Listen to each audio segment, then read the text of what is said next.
Pertanyaan sekarang, saya yakin Tuhan saya Allah, tapi Allah nggak kelihatan.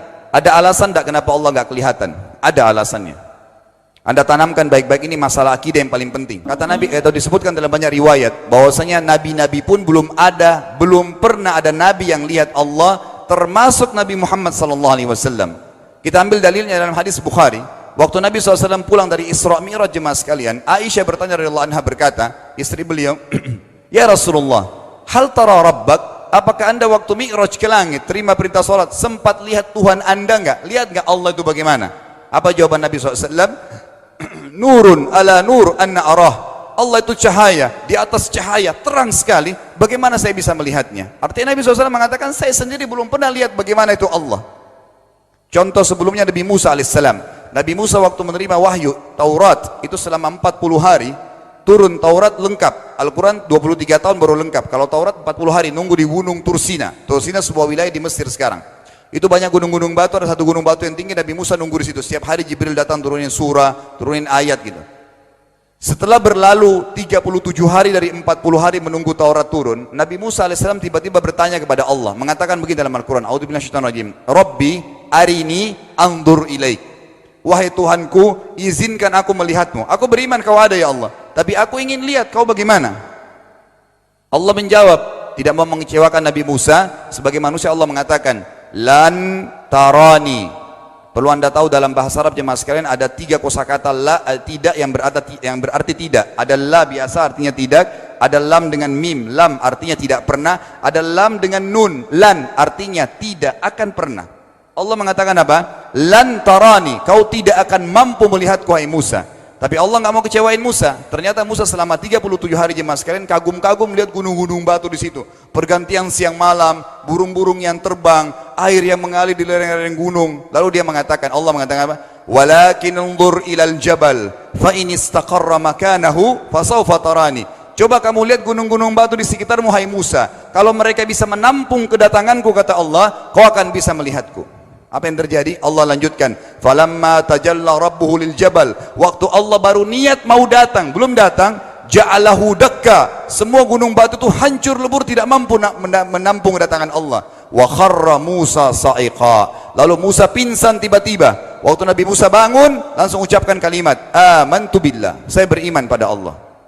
Berarti fakta lapangan, nabi-nabi aja belum pernah lihat Allah. Masih pertanyaan lagi jemaah sekalian, kenapa Allah nggak bisa kelihatan? Saya akan jawab dan tolong ini jadikan sebagai pegangan hidup. Ini landasan akidah kita.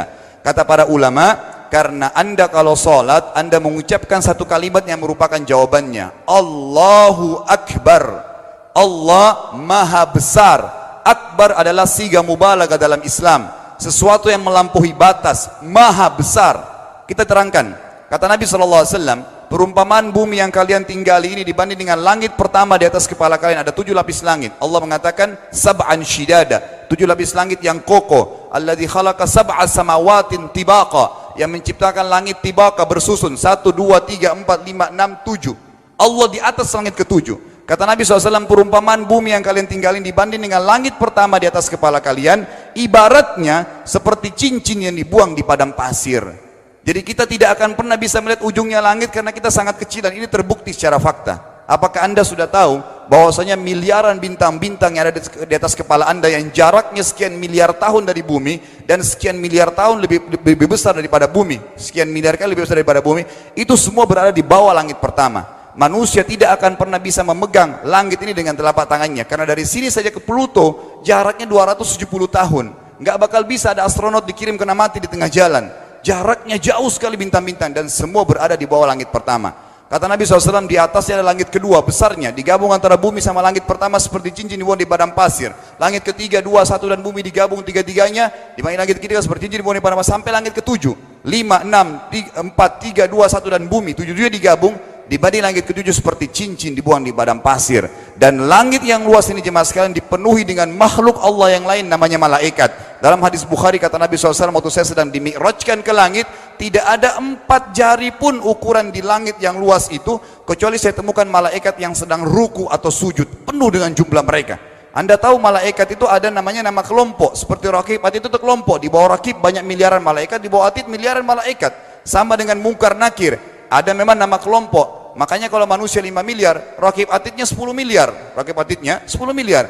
Lalu kata Nabi SAW, di atas langit ketujuh ada Sidratil Muntaha.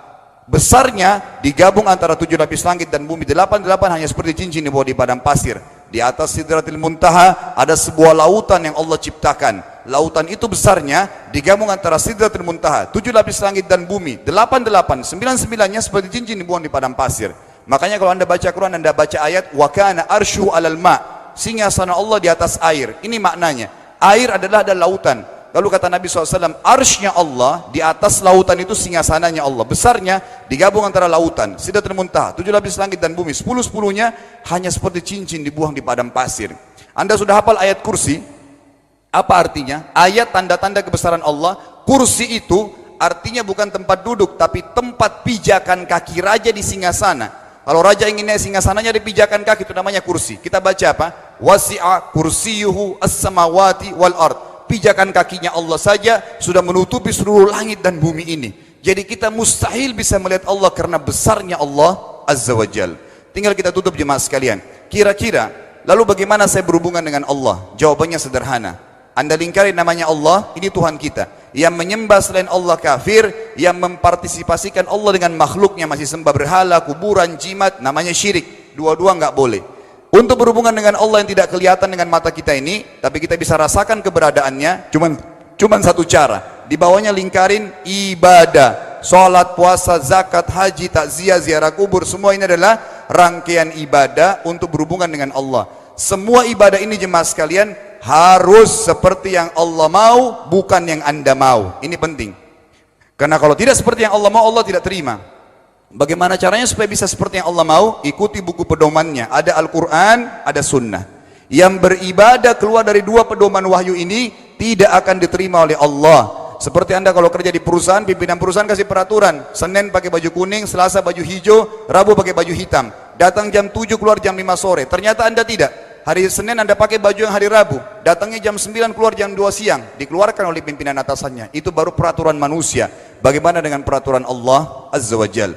Maka kita simpulkan semua jemaah sekalian adalah, yakinlah Tuhan anda Allah ada, satu-satunya Tuhan. Kalau anda sedang sakit, yang ciptakan anda Allah, yang ciptakan penyakit Allah, yang menciptakan kesembuhannya Allah. Kalau kita sedang musibah sama, kalau kita sudah senang juga sama. Semoga Allah SWT menjadikan kita orang-orang yang senantiasa beriman padanya, dan juga selalu berteguh dalam keimanan tersebut serta mengikuti syariat.